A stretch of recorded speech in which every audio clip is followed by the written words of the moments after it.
आप सबको जोहार और नमस्कार। मैं हूं आदित्य और आप देख रहे हैं न्यूज़ झारखंड की। यहाँ मिलती है झारखंड की ताज़ा खबरें और गहरे विश्लेषण। हम लाते हैं वो खबरें जो है महत्वपूर्ण, वो मुद्दे जो है चर्चा के काबिल। तो वक्त हो चला है आज शाम की झारखंड की 25 मुख्य खबरों को जानने का और उनसे अपडेट होने का। और इसके साथ अगर आप चैनल पर नए हैं तो कृपया सब्सक्राइब कर बेल आइकन प्रेस कर दें ताकि आप तक झारखंड की हर एक महत्वपूर्ण अपडेट पहुँचती रहे। तो चलिए शुरुआत करते हैं आज की पहली मुख्य खबर से। नाबालिग बेटी को छेड़ा तो मां ने लगाया करंट। साहिबगंज में नाबालिग बेटी से छेड़छाड़ करने पर मां ने युवक को करंट लगाकर मार डाला। जिले के उधवा राधा नगर में महिला के घर से युवक का शव मिला। मां बेटी को गिरफ्तार कर लिया गया है। महिला को जेल व लड़की को बाल सुधार गृह दुमका भेजा गया। महिला के घर से बांस से लपटा 5 मीटर तार और 1 मीटर कॉपर तार बरामद हुआ है। राधानगर थाना प्रभारी नितेश पांडे ने घटना की पुष्टि की है। ग्रामीणों के मुताबिक गांव का ही राजू मंडल अक्सर उनके घर में घुस जाता था, लड़की से छेड़छाड़ करता था, जबरन सामान उठाकर ले जाता था।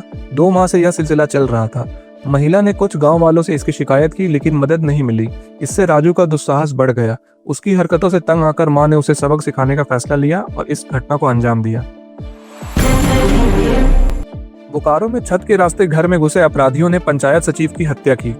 बोकारो जिले के कसमार थाना क्षेत्र में अपराधियों ने छत के रास्ते घर में घुसकर पंचायत सचिव पिंटू नायक की गोली मारकर हत्या कर दी। घटना देर रात करीब 11 बजे मधुकरपुर बाजार टांड में हुई। छुट्टी पर घर आए पिंटू को सोते समय निशाना बनाया गया। पिता सकुल नायक ने गोली की आवाज सुनकर बाहर आकर 2 लोगों को भागते देखा। अपराधियों ने वारदात से पहले घर की रेकी की थी। पिंटू 3 भाइयों में सबसे छोटा और आखिरी जीवित थे। एक भाई पहले लापता हो चुके हैं जबकि दूसरे की मौत पहले हो चुकी है। अब पिंटू की हत्या ने परिवार को पूरी तरह तोड़ दिया है। घटना के बाद पुलिस मौके पर पहुंची और शव को कब्जे में लेकर जांच शुरू की। सीसीटीवी फुटेज खंगालकर आरोपियों की तलाश की जा रही है। घटना ने पूरे इलाके में दहशत का माहौल बना दिया है। सीएम हेमंत सोरेन का दिल्ली दौरा, कांग्रेस नेताओं और केंद्रीय मंत्रियों से मुलाकात। मुख्यमंत्री हेमंत सोरेन नए साल में पहली बार दिल्ली गए हैं, जहां वह कांग्रेस अध्यक्ष मल्लिकार्जुन खड़गे, पूर्व अध्यक्ष सोनिया गांधी, लोकसभा में नेता प्रतिपक्ष राहुल गांधी और कांग्रेस महासचिव केसी वेणुगोपाल से मुलाकात करेंगे। इस दौरान वे नए साल की बधाई देंगे और केंद्रीय मंत्रियों से भी मिलने की संभावना है। इनके इस दौरे को महत्वपूर्ण माना जा रहा है क्योंकि दिल्ली में विधानसभा चुनाव होने हैं और झारखंड मुक्ति मोर्चा का रुख दिल्ली की ओर स्पष्ट नहीं है। मुख्यमंत्री मंगलवार को रांची लौट सकते हैं। रामगढ़ में बंद घर में बड़ी चोरी, चोरों ने नकदी जेवर समेत सीसीटीवी तक ले उड़े। रामगढ़ जिले के कुज्जू थाना क्षेत्र में चोरों ने थाने से महज 400 मीटर दूर बंद घर को निशाना बनाया। मेन रोड स्थित अंकित पोद्दार के घर से करीब 7-8 लाख रुपए के जेवर और 50,000 रुपए के नकद चुरा ले गए। चोर पहचान छिपाने के लिए सीसीटीवी कैमरा भी साथ ले गए। घटना के समय पोद्दार परिवार देवघर में पूजा के लिए गया हुआ था। पड़ोसियों ने जब घर का दरवाजा खुला देखा तो परिजनों को फोन कर जानकारी दी। कुज्जू क्षेत्र में बीते 1 महीने में दर्जनों चोरी की घटनाएं हो चुकी हैं, लेकिन पुलिस अब तक किसी मामले का खुलासा नहीं कर पाई। बढ़ती घटनाओं से स्थानीय लोगों और जनप्रतिनिधि आक्रोशित हैं। चोरी की वारदातों से इलाके में दहशत का माहौल बन गया है। गोड्डा में हाईवा ने बाइक को 200 मीटर घसीटा, एक की मौत, एक घायल। गोड्डा महागामा मुख्य मार्ग पर गम्हरिया मदरसे के पास हाईवा और बाइक की टक्कर में दीपक कुमार हरिचक की मौत हो गई, जबकि फनीलाल तांती गंभीर रूप से घायल हो गया। टक्कर के बाद बाइक हाईवा में फंसी गई और 200 मीटर तक घसीटाती चली गई। हाईवा बेकाबू होकर ट्रांसफार्मर से टकराया जबकि चालक फरार हो गए। पुलिस ने घायल को अस्पताल पहुंचाया और मृतक का शव पोस्टमार्टम के लिए भेज दिया। फरार चालक की तलाश जारी है। झारखंड शराब कारोबार में बड़ा उलटफेर संभव, प्लेसमेंट एजेंसियां संकट में। झारखंड के शराब कारोबार में बड़ा बदलाव होने की संभावना है, जहां पुराने सिंडिकेट को फिर से लाने की तैयारी की जा रही है। मौजूदा प्लेसमेंट एजेंसियों को बकाया राशि जमा करने और नई बैंक गारंटी देने का निर्देश दिया गया है, अन्यथा उन्हें ब्लैकलिस्ट कर दिया जाएगा। कई एजेंसियां जैसे आरके मैन पावर और विजन कोर्ट का सहारा ले रही हैं। सरकार की नई शराब नीति तैयार है और कैबिनेट की मंजूरी के बाद लागू हो सकती है। हालांकि विभाग और एजेंसी के बीच कानूनी लड़ाई इस प्रक्रिया को धीमी कर सकती है, लेकिन बड़ा उलटफेर तय माना जा रहा है। पाकुड़ में मछली व्यापारी की निर्मम हत्या, पोखर के पास मिला शव। झारखंड के पाकुड़ जिले में 30 वर्षीय मछली व्यापारी अशरफुल अंसारी की बेरहमी से हत्या कर दी गई। शव सोमवार को हिरणपुर थाना क्षेत्र के मोहनपुर करंडांगा के पास एक पोखर के पास मिला। मृतक के सर पर गंभीर चोट के निशान पाए गए। अशरफुल रविवार शाम घर से निकला था और उसके बाद लापता हो गया। पुलिस ने मौके से खून के नमूने जुटाकर जांच शुरू कर दी है। परिजनों ने दोषियों की गिरफ्तार की मांग की है। अशरफुल पहले हैदराबाद में काम करता था लेकिन गांव लौटकर मछली का व्यवसाय शुरू किया। शव को पोस्टमार्टम के लिए पाकुड़ सदर अस्पताल भेजा गया। झारखंड में ग्रामीण कार्य मंत्री ने पुल निर्माण और मरम्मत के लिए एसपीडी में बदलाव के दिए निर्देश। झारखंड की ग्रामीण कार्य मंत्री दीपिका पांडे ने पुल निर्माण और मरम्मत के लिए स्टैंडर्ड बिडिंग डॉक्यूमेंट में आवश्यक बदलाव करने का निर्देश दिया है। मंत्री ने कहा कि कई क्षेत्र भ्रमण के दौरान यह देखा गया कि पुराने पुलों की मरम्मत नहीं होने के कारण वे जर्जर हो रहे हैं। ऐसे में इन पुलों की मरम्मत का निर्देश अधिकारियों को दिया गया है। मंत्री ने विशेष प्रमंडल के मुख्य अभियंता से कहा कि पुल निर्माण और मरम्मत के लिए एसबीडी में परिवर्तन किए जाएं ताकि बेहतर गुणवत्ता के पुल बनाए जा सके और उनकी लंबी उम्र सुनिश्चित हो। अब तक मुख्यमंत्री ग्राम सेतु योजना के तहत राज्य में 2095 पुलों का निर्माण किया जा चुका है। मंत्री ने जर्जर पुलों की मरम्मत के लिए अलग से प्रस्ताव तैयार करने का भी निर्देश दिया ताकि इसके लिए अतिरिक्त राशि का प्रावधान किया जा सके। रांची के हरमू पेट्रोल पंप पर फायरिंग, पुलिस ने 3 को हिरासत में लिया। रांची के कोतवाली थाना क्षेत्र स्थित हरमू पेट्रोल पंप पर रविवार को फायरिंग की घटना हुई, जिसमें 3 लोग हिरासत में लिए गए। पुलिस तीनों से पूछताछ कर रही है। स्थानीय लोगों के अनुसार पहले युवकों के बीच आपसी विवाद हुआ, जिसके बाद मारपीट हुई और फिर गोली चलने की आवाज आई। घटनास्थल से कई शराब की बोतलें बरामद की गई हैं। पुलिस मामले की जांच कर रही है और फरार युवकों की तलाश जारी है। झारखंड सरकार बालूघाट संचालन में करेगी बदलाव। झारखंड सरकार बालूघाट संचालन नियमावली में बदलाव करने जा रही है और इसके लिए एक कमेटी का गठन किया गया है। यह कमेटी बिहार और बंगाल के मॉडल का अध्ययन करेगी। जेएसएमडीसी वर्तमान में राज्य के बालू घाटों का संचालन कर रहा है, लेकिन 444 में से केवल 22 घाटों से ही बालू उठाव हो रहे हैं। सरकार राजस्व बढ़ाने के लिए नियमावली में बदलाव पर विचार कर रही है। 15 अगस्त 2025 तक जेएसएमडीसी को बालू घाटों का संचालन जारी रखने की जिम्मेदारी दी गई है। चांडिल के कल्पना स्टूडियो के संचालक पर गोली हमला। चांडिल थाना क्षेत्र के मेन मार्केट स्थित कल्पना स्टूडियो के संचालक दिलीप गोरई पर सोमवार सुबह अपराधियों ने गोली चला दी। घटना के समय दिलीप स्टूडियो खोलकर काम कर रहे थे, तभी बाइक सवार अपराधी स्टूडियो में घुसे और उन पर फायरिंग कर दी। इसके बाद अपराधी मौके से फरार हो गए। दिलीप को घायल अवस्था में जमशेदपुर के टाटा मेन अस्पताल में भर्ती कराया गया। पुलिस मामले की जांच कर रही है। झारखंड के मौसम में बदलाव, तापमान में वृद्धि और कोहरे की संभावना। झारखंड में मौसम का मिजाज बदलता नजर आ रहा है। मौसम विभाग के अनुसार पिछले 24 घंटों से मौसम शुष्क रहा, लेकिन अगले 24 घंटों में न्यूनतम तापमान में 2 से 3 डिग्री सेल्सियस की बढ़ोतरी हो सकती है। इसके बाद अगले 3 दिनों तक पारा फिर से 2 से 3 डिग्री सेल्सियस तक गिरेगा। 14 जनवरी को हल्के से मध्यम दर्जे के कोहरे के बाद आसमान साफ होने की संभावना है। 15 से 18 जनवरी तक सुबह में कोहरा बना रहेगा और आंशिक बादल भी होंगे। इस दौरान रांची का तापमान 12 से 25 डिग्री सेल्सियस के बीच रहेगा। रविवार को कोहरे की स्थिति देखी गई और न्यूनतम तापमान में हल्की वृद्धि हुई। राज्य में पश्चिमी सिंहभूम के जगन्नाथपुर में सबसे कम तापमान 7.3 डिग्री सेल्सियस और पलामू के डाल्टनगंज में अधिकतम तापमान 28.2 डिग्री सेल्सियस रिकॉर्ड किया गया। महाकुंभ 2025 में श्रद्धालुओं की सुरक्षा के लिए झारखंड पुलिस ने उठाए अहम कदम। झारखंड पुलिस महाकुंभ 2025 में श्रद्धालुओं की सुरक्षा के लिए सख्त कदम उठा रही है। विशेष रूप से वे श्रद्धालु और संत महात्मा जो महाकुंभ में भाग लेने के लिए उत्तर प्रदेश जाएंगे, उनके लिए सुरक्षा के पूरे इंतजाम किए गए हैं। सड़क और रेल मार्ग से यात्रा करने वाले श्रद्धालुओं को झारखंड और उत्तर प्रदेश की सीमा पर सुरक्षा दी जाएगी। इसके अलावा सीमा क्षेत्र में ट्रैफिक जाम से बचने के लिए भी व्यापक योजनाएं बनाई गई हैं। यह आदेश उत्तर प्रदेश के डीजीपी के अनुरोध पर जारी किया गया है।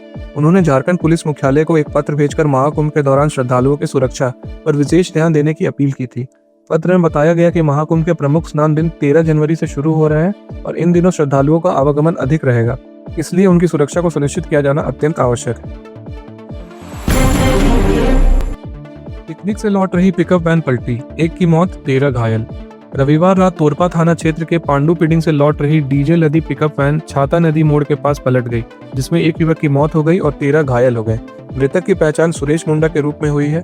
हादसा उस वक्त हुआ जब असामाजिक तत्वों से मारपीट के दौरान वैन में तेज रफ्तार से घर लौटते समय वाहन अनियंत्रित हो गया। घायलों को अस्पताल भेजा गया और पुलिस जांच कर रही है। रामगढ़ जिले के प्रशांत कुमार ने यूके में राजनीति में प्रवेश किया। झारखंड के रामगढ़ जिले के निवासी प्रशांत कुमार अब यूनाइटेड किंगडम में कंजर्वेटिव पार्टी से 2026 के स्थानीय चुनावों में काउंसलर पद के लिए उम्मीदवार घोषित किए गए हैं। उन्होंने टाटा समूह में महत्वपूर्ण पदों पर कार्य किया और सामाजिक एवं राजनीतिक कार्यों में सक्रिय रहे। उनका परिवार टाटा समूह से गहरा जुड़ा हुआ है। वे राष्ट्रीय स्वयंसेवक संघ (RSS) से भी जुड़े रहे हैं और प्रधानमंत्री मोदी के 2014 के चुनाव अभियान में भी काम किया है। एक तरफा प्यार में युवती ने खुद को आग लगा ली। हजारीबाग जिले के कटकम सांडी थाना क्षेत्र के रोमी गांव में एक युवती ने रविवार शाम को एक तरफा प्यार में खुद को आग लगा ली। युवती, जो पिछले 8 सालों से पड़ोसी युवक से प्यार करती थी, शादी के प्रस्ताव लेकर युवक के घर पहुंची थी। जब युवक के परिवार ने शादी से इनकार किया तो उसने केरोसिन तेल डालकर आग लगा ली। ग्रामीणों ने आग बुझाने की कोशिश की और फिर उसे अस्पताल भेजा।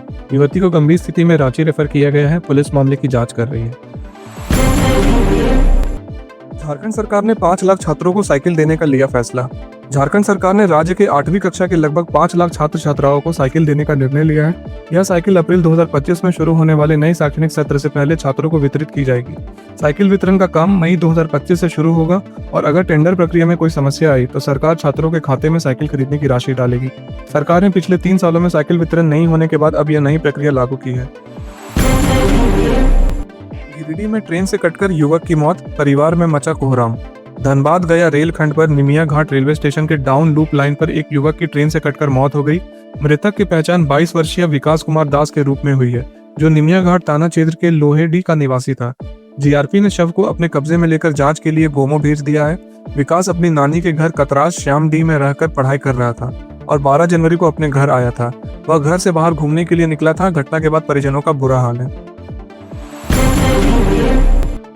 पलामू पुलिस की बड़ी सफलता, गैंगस्टर सुजीत सिन्हा गिरोह के 4 कुख्यात अपराधी गिरफ्तार। पलामू पुलिस को एक बड़ी सफलता हाथ लगी है। पुलिस ने गैंगस्टर सुजीत सिन्हा गिरोह से जुड़े 4 कुख्यात अपराधियों को गिरफ्तार किया है। इनके पास से 2 पिस्टल और मोबाइल बरामद हुए हैं। गिरफ्तार अपराधियों की गिरफ्तारी अलग अलग इलाकों से की गई। पुलिस उनसे पूछताछ कर रही है, जिसमें कई अहम खुलासे किए गए। जानकारी के अनुसार पिछले कुछ दिनों में स्टोन माइंस संचालकों से रंगदारी की मांग की जा रही थी, जिसके बाद पुलिस ने कार्रवाई करते हुए इलाके में छापेमारी की और इन 4 अपराधियों को गिरफ्तार किया। पुलिस जल्द ही प्रेस वार्ता कर मामले का खुलासा करेगी। झारखंड स्टेट बार काउंसिल के चुनाव की तैयारियां पूरी, जल्द चुनाव तिथि की घोषणा। झारखंड स्टेट बार काउंसिल की नई कमेटी के चुनाव के लिए जल्द ही प्रक्रिया शुरू हो सकती है। रविवार को काउंसिल की कार्यकारिणी की बैठक हुई, जिसमें चुनाव तिथि निर्धारित करने के लिए 15 दिनों में जीपी की बैठक बुलाने का निर्णय लिया गया। बैठक में चुनाव अधिकारी की नियुक्ति की प्रक्रिया भी पूरी की जाएगी। चुनाव के लिए मतदाता सूची तैयार कर ली गई है। बैठक में काउंसिल के उपाध्यक्ष राजेश शुक्ला, प्रवक्ता संजय विद्रोही, गोपेश्वर झा, धर्मेंद्र प्रसाद, मृत्युंजय श्रीवास्तव सहित अन्य पदाधिकारी मौजूद थे। पलामू के पाटन के नावा खास बीट में अवैध लकड़ी कटाई, वन विभाग की मिलीभगत का आरोप। पलामू जिले के पाटन के नावा खास बीट के जंगलों में अवैध लकड़ी कटाई जारी है, लेकिन वन विभाग इस पर कोई कार्रवाई नहीं कर रहा है। स्थानीय लोगों का आरोप है कि वन विभाग के कर्मियों की मिलीभगत से यह कार्य हो रहा है, जिसमें कुछ स्थानीय लोग भी शामिल हैं। खासकर रूदीडीह नर्सरी की कीमती लकड़ियां काटी जा रही हैं। वन विभाग के अफसर और वन रक्षी इस मामले में मूक दर्शक बने हुए हैं, जिससे यह संदेह जताया जा रहा है कि विभाग की मिलीभगत से यह अवैध कटाई हो रही है।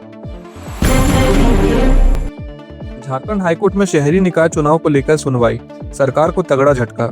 झारखंड हाईकोर्ट में शहरी निकाय चुनाव कराने के मामले में निवर्तमान पार्षद रोशनी खलको की याचिका पर सोमवार को सुनवाई हुई। सरकार ने अदालत को बताया कि ट्रिपल टेस्ट करवाकर चुनाव कराए जाएंगे, लेकिन कोर्ट ने साफ तौर पर कहा कि सुप्रीम कोर्ट ने यह आदेश दिया है कि ट्रिपल टेस्ट के बिना ही निकाय चुनाव कराया जाए। कोर्ट ने यह भी कहा कि ट्रिपल टेस्ट की आड़ में चुनाव रोकना राज्य सरकार की अवमानना होगी। राज्य चुनाव आयोग के अधिवक्ता ने बताया कि केंद्रीय चुनाव आयोग ने नए वोटर लिस्ट अभी तक उपलब्ध नहीं कराई है और राज्य सरकार आयोग का सहयोग नहीं दे रही, जिसके कारण चुनाव नहीं हो पा रहे हैं। इसके बाद कोर्ट ने केंद्रीय चुनाव आयोग को नोटिस जारी किया और मामले की अगली सुनवाई गुरुवार को तय की गई। झारखंड में स्कूल प्रबंधन पर छात्राओं की शर्ट उतरवाने का आरोप, जांच शुरू। धनबाद में एक स्कूल प्रबंधन पर आरोप है कि 10वीं कक्षा की छात्राओं से शर्ट उतरवाकर उन्हें बिना शर्ट के ब्लेजर में घर भेज दिया गया। घटना 9 जनवरी को हुई, जब छात्राएं पेन डे मना रही थी। वीडियो वायरल होने के बाद झारखंड विधिक सेवा प्राधिकरण ने जांच आदेश दिए और प्रिंसिपल के कमरे को सील कर दिया। सांसद डुल्लू महतो और विधायक रागिनी सिंह ने कार्रवाई की मांग की। CWC टीम मामले की जांच कर रही है।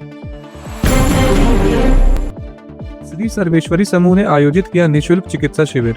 श्री सर्वेश्वरी समूह की रांची शाखा ने बेड़ो ब्लॉक के करांजी प्रखंड स्थित खतरी खटंगा ग्राम में रविवार को निःशुल्क चिकित्सा एवं दवा वितरण शिविर का आयोजन किया। शिविर में 350 रोगियों को चिकित्सा परामर्श और दवा प्रदान की गई। एलोपैथी और होम्योपैथी उपचार के साथ ब्लड शुगर जांच की सुविधा भी उपलब्ध कराई गई। इसके अलावा जरूरतमंदों में कंबल और वस्त्र वितरित किए गए। झारखंड के पैरा तीरंदाजों ने राष्ट्रीय प्रतियोगिता में किया शानदार प्रदर्शन।